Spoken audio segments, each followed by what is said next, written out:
find a team and build a team that can help you do it marvelously well. And the latter is a lot more fun and does a lot more good for a lot more people. Yeah, your book is so the title gets you anyway. That guacamole is one of my favorite things ever. But the title of it is so great and so fitting. But you talk about your professional journey, your passion, your philosophy, which is unconventional for most, right? Your heartfelt leadership. Sure. Most CEOs, like I said early on, don't have that. They don't have. You have such a heart. And such passion for what you do. Like you said, whatever you did, whether it was being a janitor, whether it was working at Dairy Queen, whether it was being the co-CEO of Chipotle, whether it was being this, attorney, everything that you did, and how vulnerable you were to people and with people. Well, thank you. Thanks for saying that. Yeah, absolutely. I find that all of life's joy, all of it, not most of it. Sort of all of it comes, from making connections with people, or the world or the environment or the universe, whatever you want to call it, but actually being really sort of open such that you can feel love for other people, care for other people, compassion for other people, empathy for other people, and you can become a source of goodness and help in their lives and help them find a better way and help them feel better about themselves or become the best version of themselves. I mean, that's sort of where all my satisfaction comes from, and that's where I get my jollies, if you want to call it that, is by trying to help other people be at their best. And there are ways of doing that, and I try to really describe that stuff in an incredibly clear way in the book, such that anybody can do it. And I believe anyone can, as long as they tap into their own inner, sort of sense of ability to love other people, which everyone has, and their own vulnerability, which means being the most authentic and genuine version of yourself, such that you are someone worthy of listening to or worthy of believing in, because becoming a leader,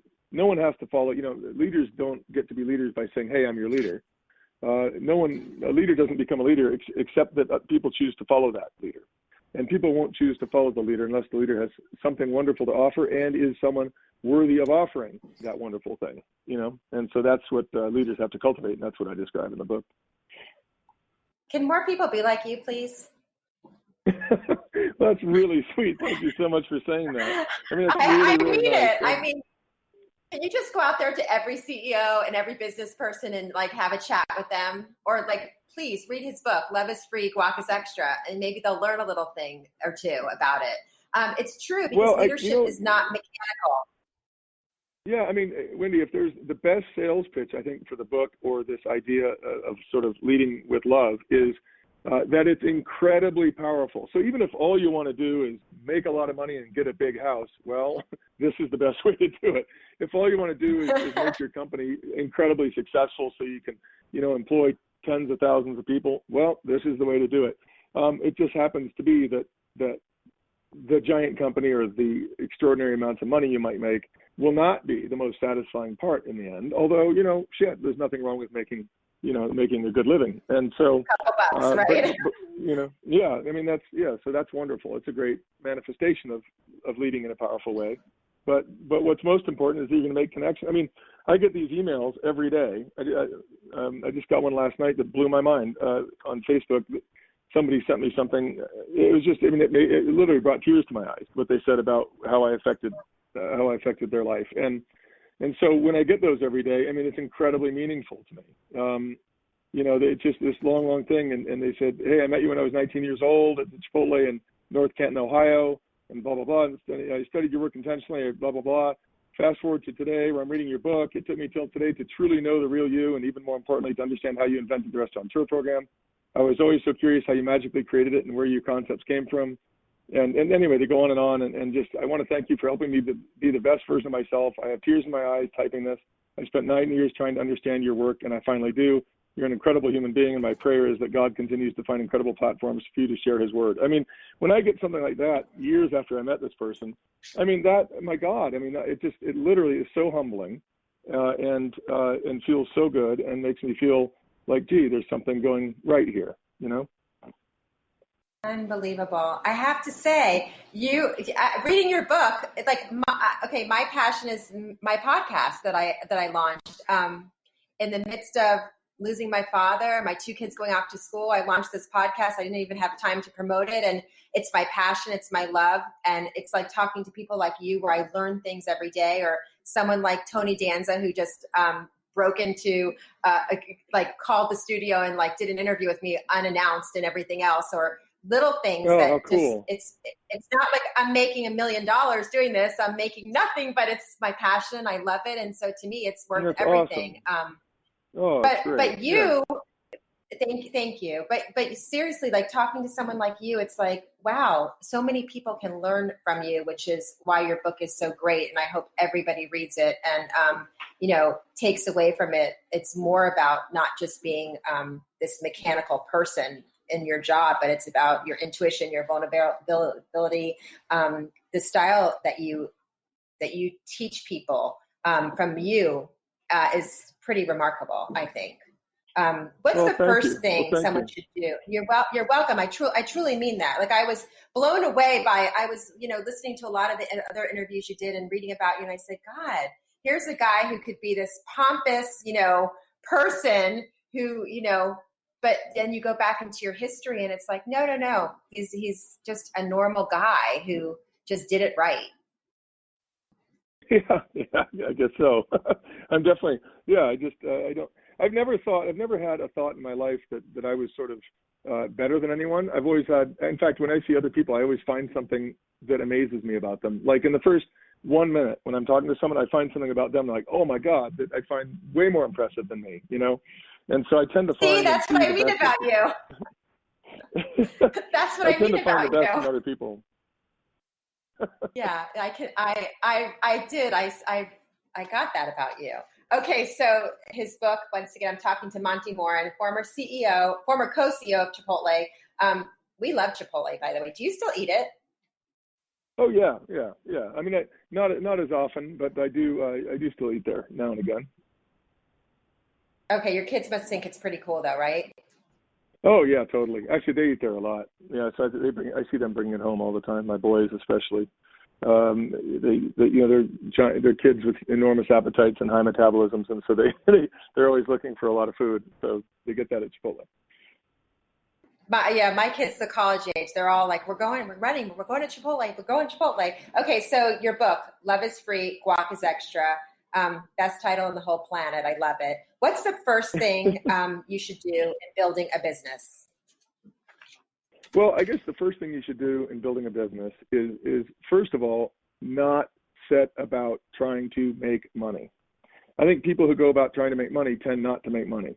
But if you want to start a business because you want to accomplish something that you think is super, super neat, or let's say you want to build a piece of software to make people's lives easier or to help people, with their work, or if you want to build a product that helps people to have an easier, better life, or you're passionate about wanting to build something to help people become a better athlete, or, something that's going to make other people better. Like if you're really interested in bringing that product or service to people, and that is your passion, is to succeed in doing so, that's a great place to come from. So I think it starts with a really great vision to do something for other people that will powerfully help them have better lives. So if you start there, first of all, you're going to be passionate. Second of all, you're going to have an easier time getting other people passionate about joining you in your mission to create this product or service. And then once you have that vision, that sort of passion for doing something wonderful, other people will want to sign on. And then when you do that, you're going to be working from a place of the sort of the right place, not from the greedy desire to earn something for yourself, but from this sort of selfish and selfless, I should say, like selfish in an enlightened way. That is to say, it is selfish to want to help others because helping others makes you feel good. Okay, so it's not unselfish to try to help others. I believe in selfishness. I am selfish. I want myself to feel good. I want to feel good and be happy, and I want good things to happen to me. I just realize that happens best when I dedicate myself to other people. So if you have that attitude and that knowledge, that really helps. And then once you do that, you've got to build a culture of empowerment. And the way you do that, in the book I talk about empowerment. And empowerment means feeling confident in your ability and encouraged by your circumstances, such that you feel motivated and at liberty to fully devote your talents to a purpose. If you learn, and you can certainly learn from my book how to build an empowering culture, that's what it's really about. But if you learn to empower other people, you basically uncork them to be at their most powerful and best working with and for you. And so now you've got these incredibly powerful people working for you. Well, that's an awesome next step, because you get the maximum out of people because they're at their best, towards creating your product or service and towards fanning the flames of your business. And then all of a sudden they're very, very passionate and they want to do what they're doing, which comes to the point of management versus leadership. You won't have to manage people. Managing people is not optimum, because managing people means trying to get people to do what you want them to do, okay? You want to get them to do something for you. But leadership is trying to get someone to do something for themselves, which also is in the furtherance of your mission. It's a radically different approach, because people who are managed, do shit because they gotta do it. People who are led do things because they want to do them. And when you do something because you really want to do it, oh boy, do you do a better job. And you work harder, faster, longer, and with more gratitude for what you're doing and for your job. So you will have each person working for you, if you're leading them versus managing them, will be multiples more powerful.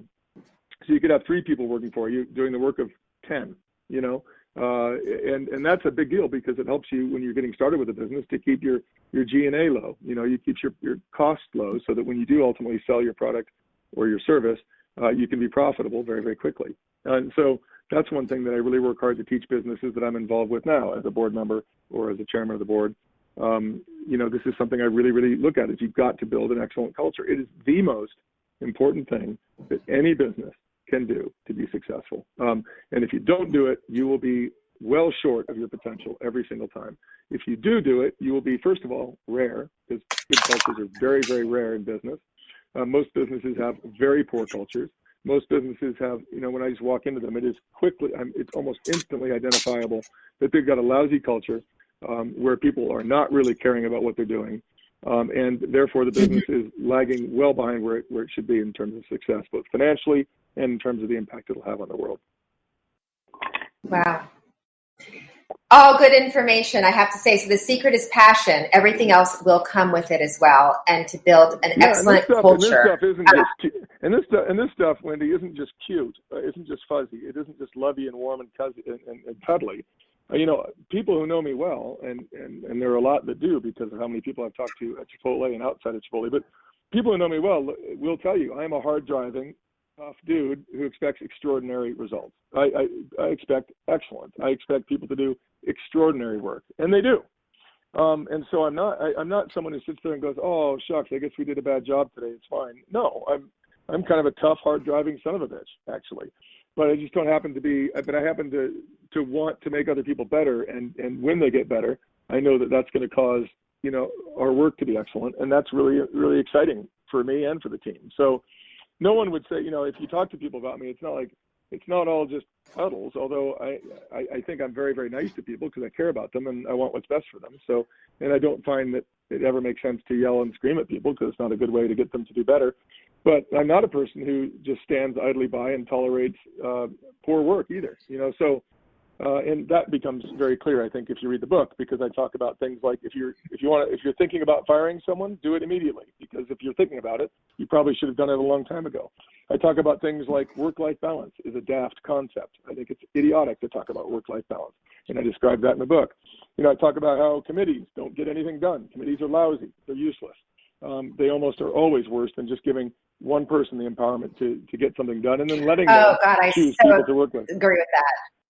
I agree with that. I agree. You'll find a lot of no nonsense in this book, and how to diagnose failures in a culture and admit when things aren't good and don't pretend they are good when they're not, So it's there's a lot of sort of hard driving, I think, very disciplined concepts in the book that I think will help business people in their personal lives, but certainly in their business lives as well. You also talk to almost every single employee at Chipotle. You managed to talk to people, so many people. I mean, with how many employees? Over 75,000 or so? Well, yeah, we had 75,000 employees. And, I didn't talk to all of them, but I was talking to hundreds of them every week. I would go into every single restaurant I would go into. I would talk one-on-one with every single person in that restaurant. And I would talk to them one-on-one at a table, sitting down and talking to them. And I would talk to them whether they'd been there 1 day or 10 years or 20 years. And in fact, the people who had been there 1 day actually I had a lot to learn about Chipotle from the people who had been there one day. Why? Well, because they had interviewed. They had gone through a process to be hired.